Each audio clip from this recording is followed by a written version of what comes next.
Okay, so thank you, Colette, for being here with us. I was Chen introducing you to our viewers. So we will like to talk to you about the Ireland program as a responsible of it. So, in your opinion, Colette, what do you think that Ireland is a very good destination for international students?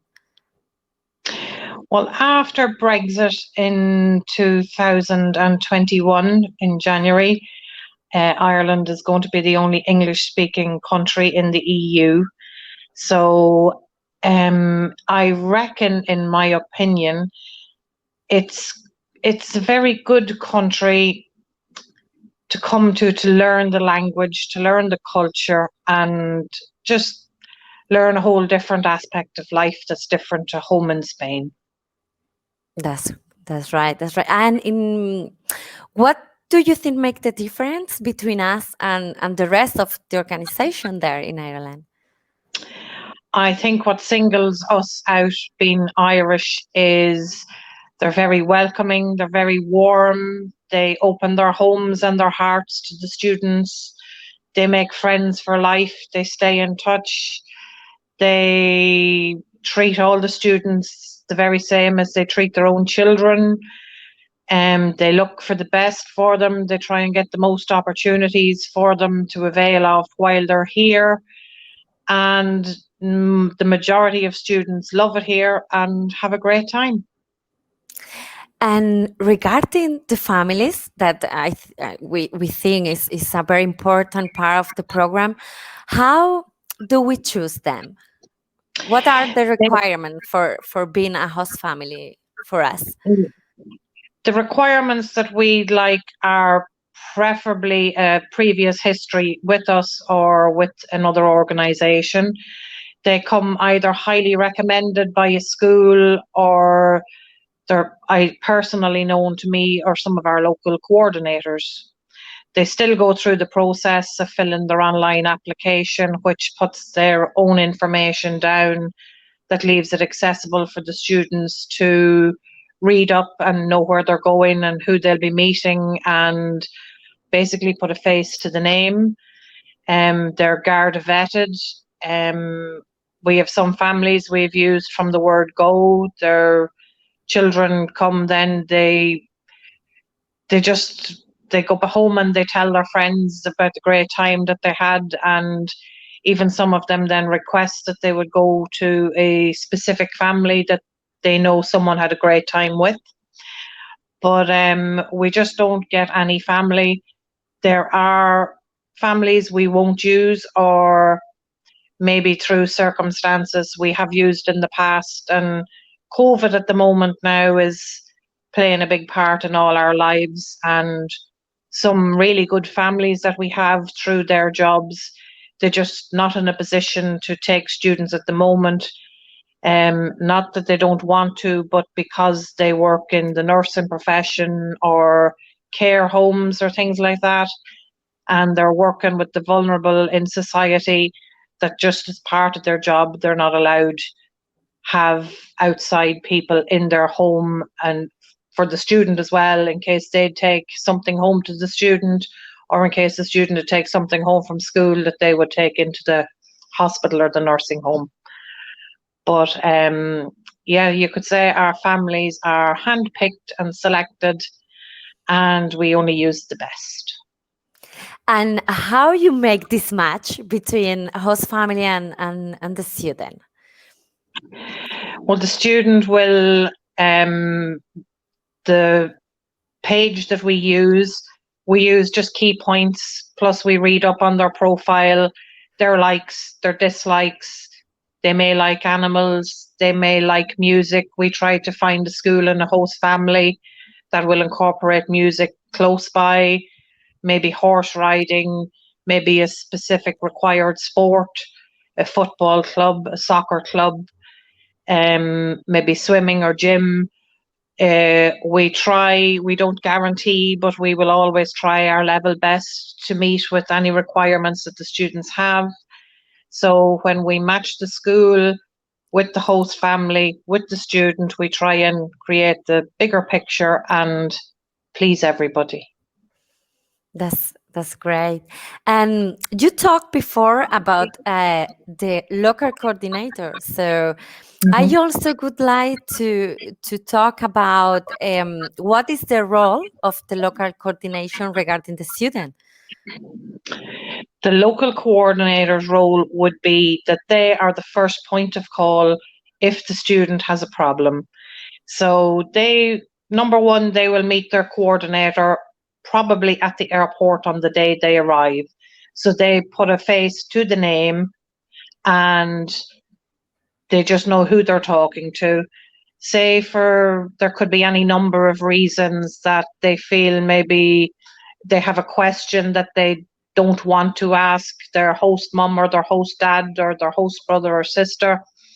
And they might feel that it may be something silly, but they can contact the host or the local coordinator, ask them anytime, day or night, 24/7. And if they feel that they don't get the answer they want from the local coordinator, I'm also on hand 24/7. Yeah, we know they are doing a really great job with the kids. Yeah. And we are going through a really hard situation about the Mhm. COVID. So what can we say to the parents that are watching us regarding the situation in Ireland to feel that the kids are gonna be safe there? Okay.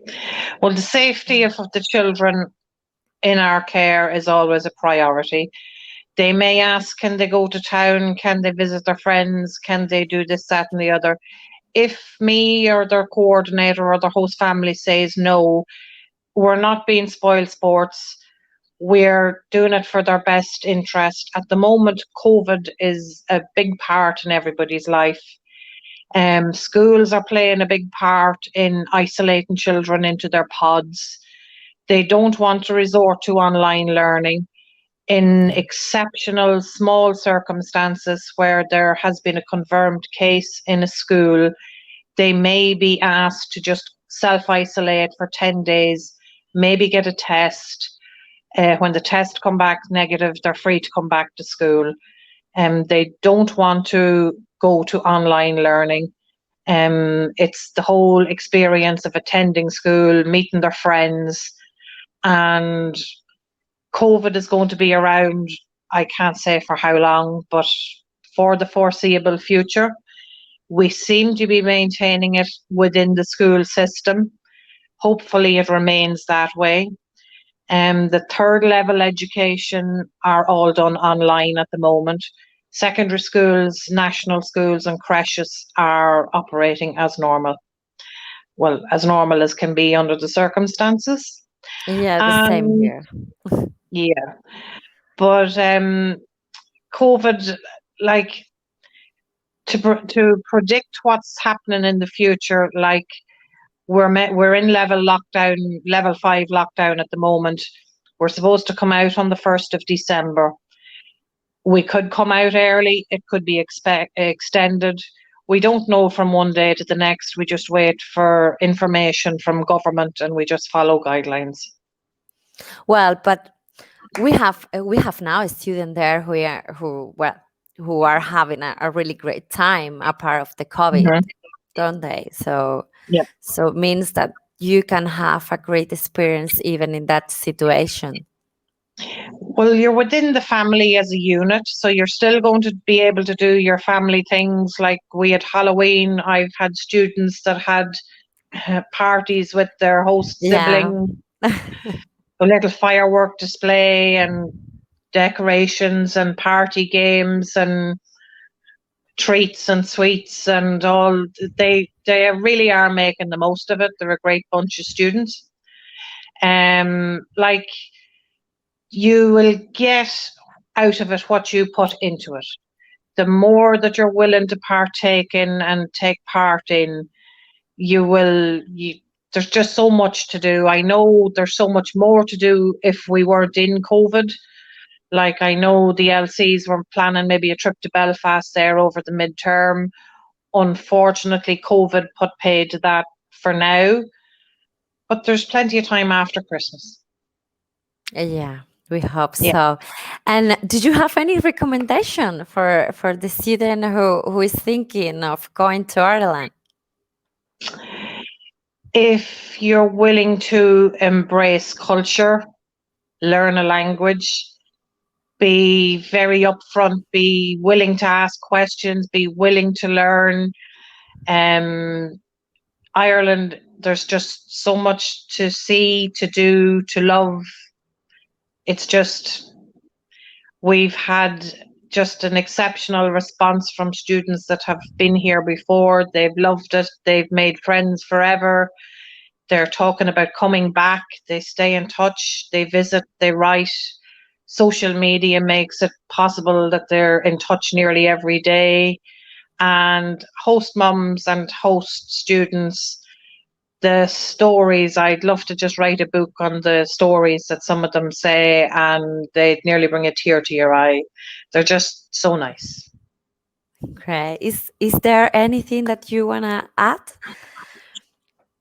Well, I think we've got a good network over here in Ireland between LCs and myself and the schools and the host families.